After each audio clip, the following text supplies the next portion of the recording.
3장을 보겠습니다. 구약 성경 322페이지입니다. 여호수아서 3장 1절에서 6절의 말씀, 우리 한 절씩 교독하겠습니다. 또 여호수아가 아침에 일찍이 일어나서 그와 모든 이스라엘 자손들과 더불어 시딤에서 떠나 요단에 이르러 건너가기 전에 거기서 유숙하니라. 사울 후에 관리들이 진중으로 두루 다니며 백성에게 명령하여 이르되 너희는 레위 사람 제사장들이 너희 하나님 여호와의 언약궤를 매는 것을 보거든 너희가 있는 곳을 떠나 그 뒤를 따르라. 그러나 너희와 그 사이 거리가 2000 규빗쯤 되게 하고 그것에 가까이 하지는 말라. 그리하면 너희가 행할 길을 알리니 너희가 이전에 이 길을 지나보지 못하였음이니라 하니라. 여호수아가 또 백성에게 이르되 너희는 자신을 성결하게 하라. 여호와께서 내일 너희 가운데 기이한 일들을 행하시리라. 여호수아가 또 제사장들에게 말하여 이르되 언약궤를 메고 백성의 앞서 건너라 하매 곧 언약궤를 메고 백성의 앞서 나아가니라. 아멘. 아멘. 이스라엘 백성들이 광야 40년을 지나서 가나안 땅으로 들어가기 직전에 요단강을 건너야 하는 그런 어려움이 있었습니다. 요단강을 어떻게 건넜는가 우리는 알고 있습니다만은 그 내용들을 좀 더 살펴보며 요단강을 건넌다, 찬송에도 그러고 성경에도 보면 인생이 건너지 못할 어떤 무거운 장애, 그러면서 반드시 건너야 되는 것, 그를 요단강으로 많이 표현되고 있습니다. 오늘 여러분이 설교를 들을 때 내가 건너야 할 것은 뭔가, 무엇을 건너야 될 것인가, 죄의 문제인가, 삶의 문제인가, 인격의 문제인가, 직분의 문제인가, 헌신인가, 건강인가, 가족 문제, 자녀 문제인가, 경제적인 문제인가, 내가 건너야 될 나의 목을 꽉 조아오는 숨쉬기 어려운 그 문제는 무엇인가? 여러분 그 점을 좀 생각하시면서 오늘 설교를 듣고 이 말씀을 통해서 내가 그것을 건널 수 있다, 건너야 한다, 그 길을 주님으로부터 응답받고 찾을 수 있기를 바랍니다. 그래서 오늘 설교 제목이 좀 낯선 말이기도 합니다만은 지철심경의 믿음이다. 지철심경이라는 말을 썼습니다. 지철이라는 말은 이 의지가 아주 강철같이 강하고 마음이 강하고 그런 말입니다. 흔들리지 않고, 그리고 거울과 같이 깨끗한 마음. 왜 그런가? 믿음이라는 것은 지식, 감정, 의지, 이 인격이 종합적으로 등장이 됩니다.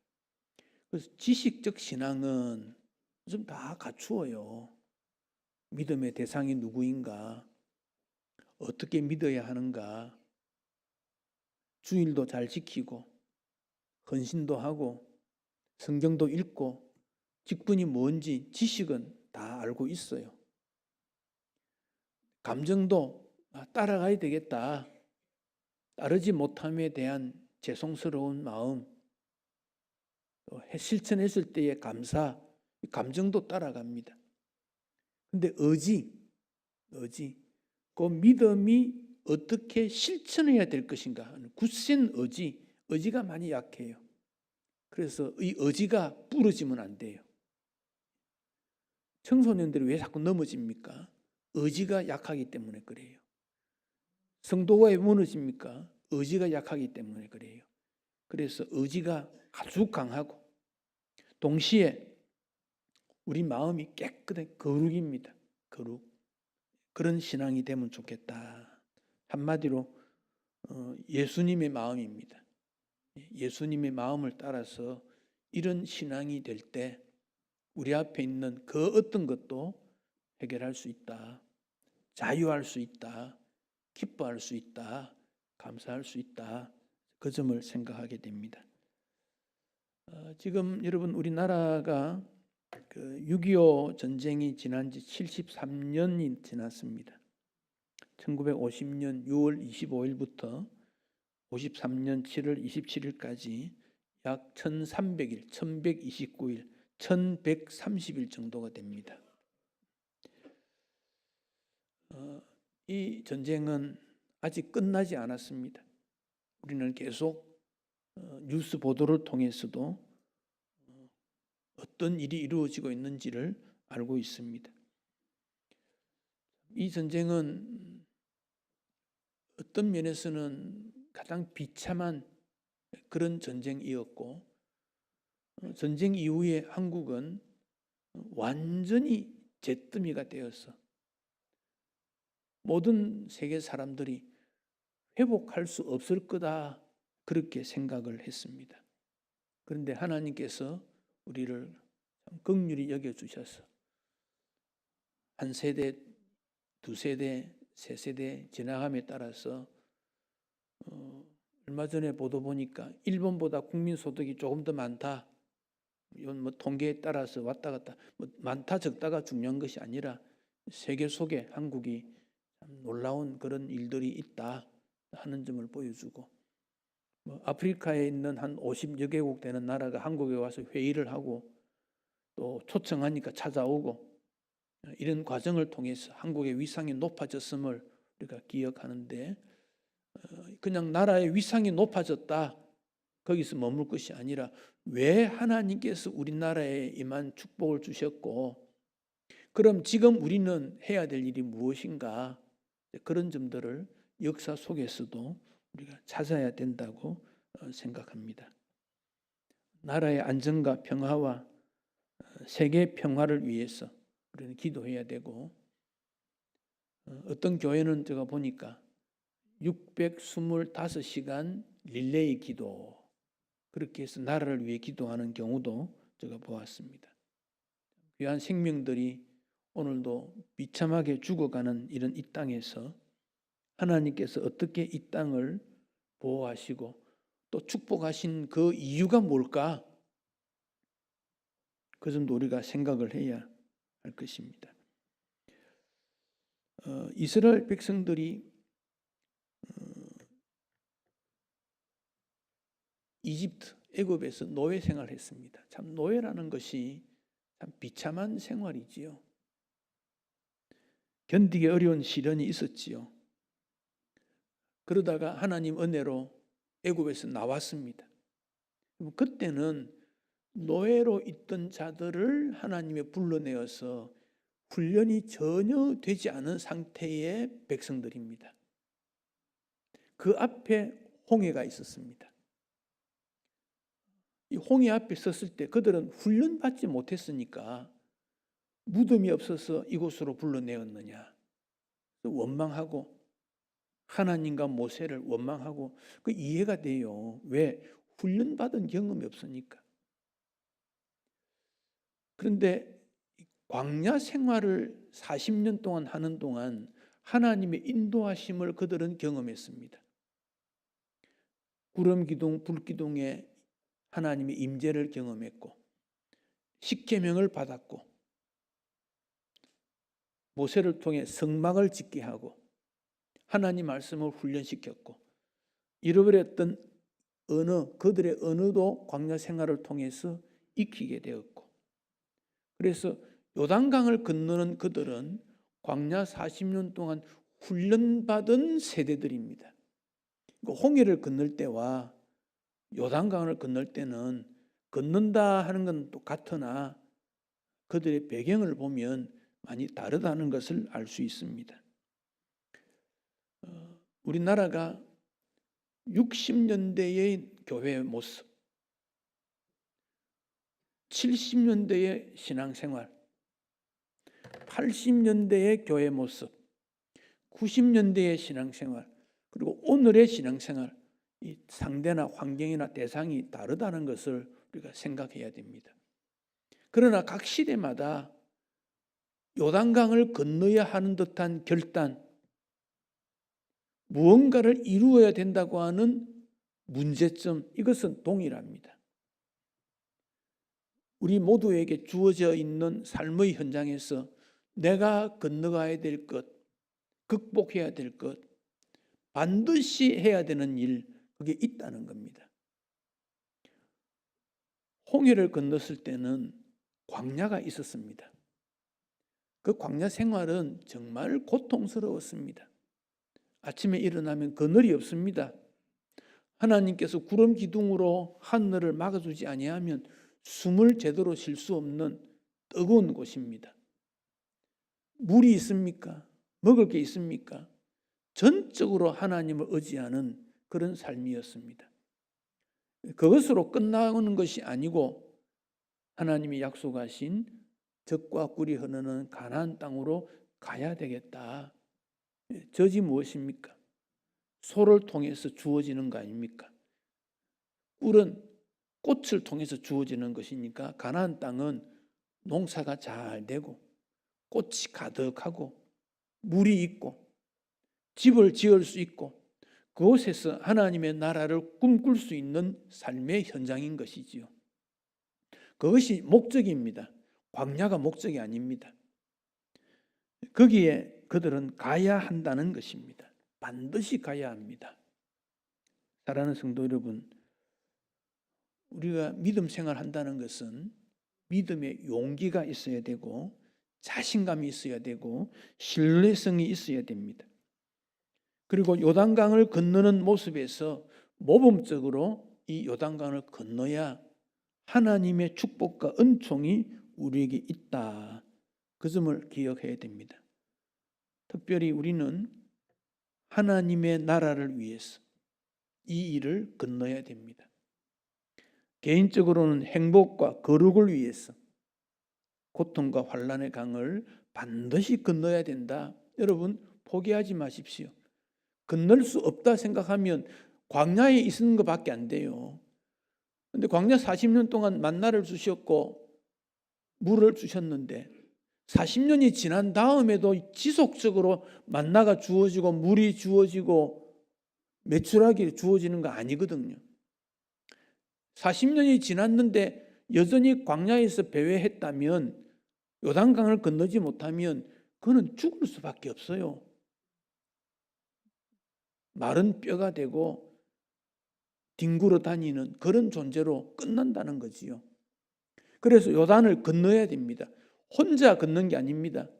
내 가족을 다 이끌고 가고 우리 모두가 건너가야 될 그런 강이 요단강입니다. 그래야 영원한 천국이 있고 감사와 기쁨이 있는 일입니다. 여호수아서에는 강하고 담대하라는 말씀이 반복적으로 나옵니다. 왜? 약하니까. 담대하지 않으니까. 굳게 서라는 말씀이 여러 번 나옵니다. 연약하고 넘어지는 일이 많으니까 그렇습니다. 말씀 지키라는 말씀이 반복에 나옵니다.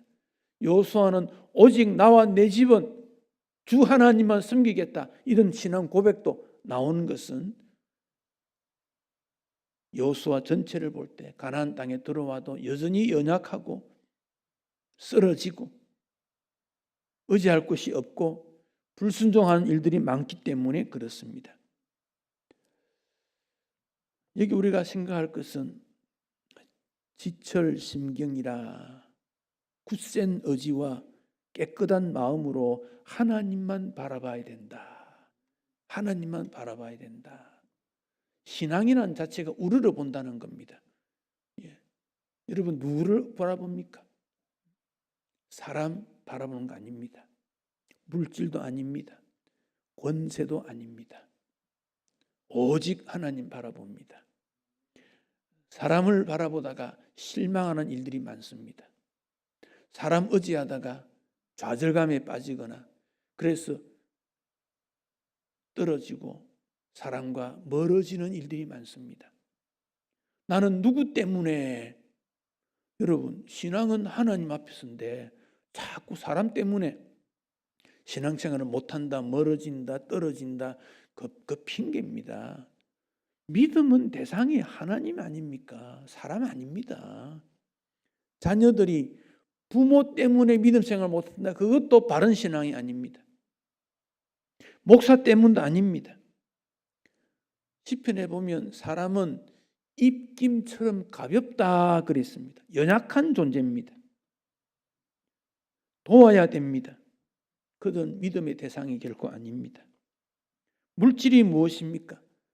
나에게 주어진 이것을 활용해서 우리의 신앙이 고백적으로 등장되고 복음 전파에 유익되고 하나님 앞에 영광이 되는 것이 물질입니다. 그런데 물질 때문에 쓰러지는 사람들이 얼마나 많은지 모릅니다. 이것 때문에 얼마나 많이 다툽니까? 그 사람의 신앙관은 그가 가지고 있는 돈과 시간을 어떻게 산원하느냐, 그거 보면 그의 신앙이 드러납니다. 우리의 헌금이 선교와 나눔과 복음 전파를 위해 쓰여져야 되는데 거기에 동참되지 않는다? 그 물질을 의지하는 겁니다. 언제까지 그렇게 하겠습니까? 권능은 하나님 앞에 속한 것입니다. 세상에는 집단적 권세도 있습니다. 특정인에게 주어진 권세가 있습니다. 돈의 권세가 있고 말의 권세가 있고, 그러나 우리는 이것 모든 일에 대해서 의지하지 않는 존재가 아닙니다. 하나님이 함께 하시면 모든 일이 이룬다고 하는 신앙에서 소망이 없는 세계, 연약한 세상, 나이가 많거나 부족하거나 그 모든 일에 있어서 부정적 생각과 의식을 버리고 말을 금하고 믿음으로 말하고 순종할 때 요단강은 건너게 됩니다. 그래서 그 훈련을 광야 40년 동안 받았고 하나님께서 그들을 이제는 가나안으로 이끌려고 합니다. 구원받은 사랑하는 성도 여러분, 여러분은 하나님의 나라의 왕자요 공주입니다. 어렸을 때는 왕자나 공주입니다. 중년기가 되면 왕이나 왕비입니다. 노년기에는 황제나 황후처럼 살아야 됩니다. 당당하게 사십시오. 자신감 있게 사십시오. 세상을 책임지고 하나님의 나라가 내 손에 있다, 나의 삶을 통해 하나님의 나라가 이룬다, 당당하게 사시기 바랍니다. 여호수아가 그 명령을 들었습니다. 아침에 그는 일찍 일어났습니다. 오늘 1절의 말씀을 보면 그렇습니다. 또 여호수아가 아침에 일찍 일어나서, 이 말은 그 이전에도 여호수아의 생활은 아침부터 늘 했다, 그 점을 보여줍니다. 여호수아뿐 아니라 모든 이스라엘 자손들을 함께 동행해서 하나님 앞에 섭니다. 여러분, 요즘은 교대 근무도 있고 야간 근무도 있고 뭐 그렇습니다만은 아침에 일찍이, 이 말은 그러나 여전히 최우선 시간을 하나님 앞에 두었다. 그런데 여러분, 하루를 시작할 때 기도로 시작하지 않으면 그 하루가 나의 하루, 주님의 하루가 되지 못해요. 새벽 기도가 중요한 겁니다. 지금 우리에게 기도 제목이 얼마나 많은지 몰라요. 가정은 말할 것도 없고 정치나 경제나 세계 평화를 위해서 우리는 하나님 앞에 호소해야 됩니다. 절망 가운데 손을 들고 하나님 앞에 기도하면 소망의 문이 열릴 것입니다. 여호수아가 아침에 일어나서, 이 말은 하나님 앞에 서서 지혜를 얻었다, 그 점을 알 수 있습니다. 그리고는 백성들에게 명령을 했습니다. 레위 사람 제사장들이 하나님 여호와의 언약궤를 메거든 그거 뒤를 따라야 된다. 자, 언약궤를 따르라 그랬습니다. 이 언약궤는 다른 명칭으로 법궤, 증거궤, 하나님의 궤, 그런 명칭으로도 사용됩니다. 그러니까 광야 40년 동안 했던 중요한 일은 시내산에서 십계명 받는 일과 성막 짓는 일인데, 그 성막 안에 가장 중요한 것이 언약궤를 두는 일입니다. 이것은 불기둥과 구름기둥의 모습으로 등장된 하나님의 임재를 의미하고, 신약에 와서는 예수님의 십자가를 의미하고 있습니다. 그러므로 언약궤 중심적 신앙생활, 여러분, 레위 제사장들이 언약궤를 메었습니다. 아마 이스라엘 백성들은 사람을 보았는지도 모릅니다. 아, 우리 지파에 누구가 그 앞에 있구나, 무기를 들고 서 있구나, 어느 제사장이 키가 크구나, 옷은 어떤 걸 입었는가 뭐 볼는지 모릅니다. 근데 봐야 될 것은 언약궤입니다. 신앙생활에서 핵심은 언약궤입니다. 하나님의 약속입니다. 신명기 5장 33절에 계명 주시면서 말씀하셨습니다. 모든 도를 행하고 말씀을 지키면 산다. 복이 있다. 너희 날이 오래될 거다. 말씀 지키면 천대까지 은혜를 베풀어 주겠다. 이게 하나님의 약속이에요. 예수님의 십자가를 통해서 우리는 새로운 피조물이 된다. 이게 하나님의 약속이에요. 우리의 신앙생활의 핵심이 사람이 아닙니다. 세상 행복이 아닙니다. 세상은 건강할 수도 있고 약할 수도 있습니다. 부자가 될 수도 있고 가난할 수도 있습니다. 그게 목적이 되면 안 됩니다. 하나님을 바라봐야 됩니다. 예레미야 선지자가 이스라엘이 멸망할 때 활동했던 선지자지요. 거짓 선지자들은 하나님이 보호하시는데 왜 예루살렘이 망하느냐 그럽니다. 그런데 예루살렘이 망한 이유는 예루살렘의 타락 때문인 것을 예레미야가 압니다. 그래서 망한다고 이야기합니다. 그러니까 거짓 선지자들이 예레미야를 감옥에 집어넣어 버렸습니다.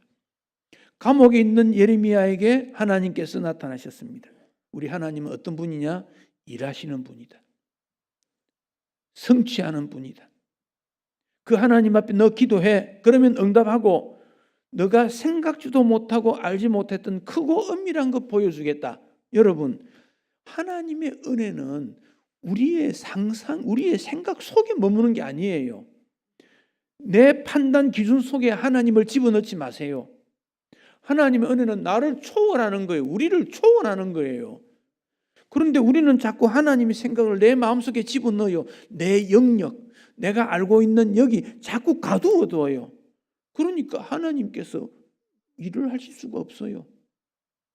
내 생각을 뛰어넘고 환경을 뛰어넘고 내 문제를 뛰어넘고 크고 넓은 하나님의 역사이기 때문에 하나님을 믿고 시간이 투자되고 믿으면 하나님이 이루어주는 거예요. 그래서 성취하는 하나님이라. 거기에 우리의 믿음이 필요한 거지요. 그래서 예레미야에게 그렇게 일을 행하시는 분이 하나님이다. 성취하지 않느냐? 병을 낫게 하고 문제가 해결되고 가족이 행복해지고 이 땅에 하나님의 나라 이루는 천국으로 인도하시는 그 하나님의 일을 보여주겠다는 겁니다. 우리는 그 말씀을 믿고 사는 거지요. 20세기의 대표적인 복음 신학자가 마틴 로이드 존스, 존 스토트, 그리고 제임스 패크라고 하는 이 세 사람인데, 제임스 패크가 우리의 성도 신앙생활을 이렇게 정의를 합니다. 성도의 신앙은 정직하고 순결하고 욕심이 없고 사랑, 이 네 가지로 요약될 수 있다. 그런데 이것을 이루기 위해 성도는 약 30분 이상 기도, 말씀 묵상, 성경 읽기, 자아 성찰, 신앙 고백, 새로운 헌신의 시간을 위하여 하나님의 음성을 들어야 된다. 즉 언약궤를 바라봐야 된다. 여러분, 우리가 일하면 하나님 가만 계십니다마는 우리가 기도하면 하나님이 일하십니다. 우리가 기도하지 않으면 하나님이 일하지 않습니다. 우리가 기도하면 하나님이 일하십니다. 우리가 하는 일이 얼마나 보잘것없습니까? 하나님이 일하게 하셔야지요. 그게 신앙입니다. 3절에 언약궤를 너무 가까이 가면 안 된다. 하나님의 언약궤는 거룩하기 때문에 그 거룩성 앞에 우리의 부족을 늘 기억해야 됩니다. 가까이 가기 어려워요. 그러나 말씀을 기억해야 돼요. 그리고 몇몇 사람이 언약궤에 가면 이 말씀이 가려져요. 모든 사람이 언약궤를 볼 수 있도록. 그래서 2000규빗쯤 떨어져라. 2000규빗은 약 900m, 거의 1km쯤 됩니다. 그래야 모든 백성들이 언약궤를 바라볼 수 있지요. 우리 모두가 하나님 언약궤를 바라보는 것이 우리 모든 신앙생활입니다. 이 길은 한 번도 가보지 못한 일이에요. 경험하지 못한 일이에요. 우리 미래를 걸어가 보지 않았어요. 여러분, 미래가 어떻게 되겠습니까? 우리는 두려워요. 잠을 이루지 못해요. 내일 일을 알지 못하기 때문에 불안합니다. 그런데 우리 하나님께서 너희가 행할 미래를 보여주겠다는 거예요. 알려주겠다는 겁니다. 언약궤를 봐야지요. 여기 여호수아가 백성들에게 자신을 성결하게 해라. 외모는 옷, 이것은 겉모습이지요. 쾌락을, 자기를 즐겁게 하는 것 하지 말고 이방신을 버리고 영혼과 마음을 다해서 하나님을 따라야 된다. 하나님께서 큰일 행할 때 우리가 해야 될 일은 성결입니다. 지식까지 거룩해지고 감정도 거룩해지고 의지도 거룩해지는 전인격적 성결이 일어날 때 하나님의 백성됐고 하나님의 뜻을 이루게 됩니다. 그래서 바울은 옛 사람을 벗어버리고 의와 진리의 거룩함으로 새 사람을 입어야 된다. 여러분, 요단강은 누가 건넙니까? 믿음의 사람만이 건너요. 믿음 없으면 건널 수 없어요. 하나님의 약속을 믿지 못하면 건널 수 없습니다. 그 건너편 가나안 족속이 두려우면 건널 수 없습니다. 그러나 하나님의 약속을 믿으면 건널 수 있습니다. 불평과 원망은 요단 강물에 다 흘러내려 보내고 믿음으로 건너야 되는 것이 바로 가나안 땅이요 요단강을 건너는 일입니다. 우리가 돌봐야 될 가정, 교회의 일들 무겁습니다. 그러나 하나님의 언약궤가 없으면 다 죽을는지도 모릅니다. 건너가지 못할 것입니다. 아니, 광야에서 이미 죽었는지도 모릅니다. 그런데 제사장들이 믿음으로 언약궤를 메고 요단강에 발을 닿았을 때 물이 거치고 말라지고 온 백성이 건너가게 됩니다. 예수님의 십자가를 통해서 옛 사람이 죽고 새 사람으로 변화되고 예수님의 십자가 은혜를 통해서 예수의 새 생명이 나타나게 되었습니다. 고린도후서 4장 10절, 우리가 항상 예수의 죽음을 몸에 짊어지는 것은 예수의 생명이 나타나기 위함이다.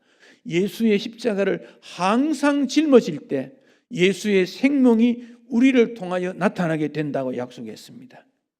그래서 우리는 나는 죽고 주 안에서 산다는 거지요. 이사야 선지자가 이스라엘의 멸망과 포로 잡힘 일에 대해서 그럼에도 불구하고 회복시켜 주실 것을 바라볼 때 이 교훈을 주었습니다. 두려워하지 마라. 이름을 불렀어. 지명하여 불렀다. 너는 하나님의 것이 아니냐. 물 가운데 지날 때 함께 하겠다. 물이 너를 침범치 못할 것이다. 불 가운데 타지 않을 것이다. 불꽃이 너를 사르지 아니할 것이다. 이스라엘 백성들이 홍해를 건널 때 물이 침범치 않았습니다. 요단강을 건널 때 물이 침범치 않았습니다. 그 약속이 그대로 성취되었습니다. 사랑하는 성도 여러분, 우리가 세상 살아갈 때 너무도 세차게 흘러내려오는 물이 있습니다. 유행이 있습니다. 저는 20대 중반에 밀양 긴읍이라는 곳에서 그 어느 교회에 가서 뭐 강의를 하고 돌아오는데, 오전에는 물이 얕아서 무릎 정도 되어서 건너갔습니다. 오후에 내려오는데 대구 쪽에 비가 많이 와가지고 강물이 불어올랐습니다. 이거 건너지 않으면 안 되니까 또 가방은 더럽고 양복 입고, 참 가방 들고 양복 입고 물 건너는 거 상상해 보십시오. 두려워하고 있는데 거기에 평소에 다니던 나이 많은 아주머니들이 아주 자연스럽게 잘 가요. 치마를 입에 딱 물고 보따리를 입머리에 딱 올리더니 샥샥샥 걸어가는 거예요. 나도 그리 하면 되겠구나 자신 있게 따라갔는데, 어이구, 조금 들어가니까 물이 옆구리까지 오다가 부딪혀서 물이 튀어가지고 몸이 휘청거리고 중심을 잃어버리고, 그래도 살아났습니다. 물이 침범지 못한다. 여러분, 세상의 바람이 우리를 그렇게 몰아쳐요. 가만히 두지 않습니다. 다 고민하게 만들고, 잠 이루지 못하고, 고통스럽게 만들고, 불안하게 만들고, 두렵게 만드는 것이 세상입니다. 하나님의 은혜가 우리의 기도와 예배를 통해서 응답으로 주어질 때 세상을 이기게 됩니다. 어떤 분이 이런 말을 했습니다. 하늘나라에 가니까 소포가 많이 있던데 이게 무슨 소포냐 보니까 되돌아간 소포래요. 성도들이 기도하는데 인내심으로 끝까지 기도하지 못하니까 천사가 기도 응답으로 들고 오다가 중단돼가 다 가버렸대. 오다가 차단돼 버렸대. 인내심 없이 끝까지라는 기도의 제목을 주님 앞에 주었는데, 그래서 하나님 응답을 못 받으니까 두렵고 불안한 거지요. 여러분, 주님이 주신 직분은 사람의 힘으로 감당할 수 있는 게 아니에요. 사람이 무슨 재주로 하나님의 일을 할 수 있습니까? 직분은 하나님이 주셔야 돼요. 그러니까요, 어떤 가정의 자녀가 목사가 되면요, 그 어머니가 집에서 잠을 못 잔다 하잖아요. 교회 와서 밤새도록, 왜? 그 아들을 보니까 감당할 수가 없겠거든. 하나님의 은혜 아니면 안 되기 때문에 어머니가 그렇게 하는 거예요. 하나님의 은혜가 아니면 안 되는 것이지요. 그런데 너무 일찍 포기해요. 너무 일찍 포기하는 거예요. 전에도 한번 말씀드린 것인데, 윌리엄 캐리의 교훈입니다. 하나님을부터 위대한 일을 기대해라. 그리고 하나님을 위해 위대한 일을 시도해라. 기대와 시도, 기대감을 가지고 기도하고 시도하면 하나님이 응답해 주신다는 거지요. 윌리엄 캐리는 제대로 공부를 못해서 구두 수승공이었습니다. 그런데 하나님의 비전을 품고 위대한 일을 시도하니까 선교사의 아버지라고 인정을 받습니다. 인도의 언어학자가 됩니다. 대학 교수가 됩니다. 대학을 설립합니다. 원예학자가 됩니다. 그 영국 사람이 인도에 가서 어떻게 그런 일을 감당합니까? 시도했더니 하나님이 주신다는 걸 믿고 임했더니 이루어지게 되었더라는 겁니다. 광야는 죽음과 좌절의 현장입니다. 슬픈 곳입니다. 불행한 곳입니다. 가나안 땅은 행복한 곳입니다. 미래가 열려지는 곳입니다. 여러분, 어디에 머물러 있을랍니까? 어디에서 머뭇거리며 방황하다가 광야 생활로 끝내려고 하십니까? 요단강을 건너십시오. 굳센 믿음으로 건너십시오. 뜻을 정하고 성결한 마음으로 건너십시오. 주님이 건너게 하실 것입니다. 그 천국이 우리 눈앞에 있습니다. 그곳에서 영원토록 주님과 동행하는 행복한 인생 되시기를 축복합니다. 기도하시겠습니다.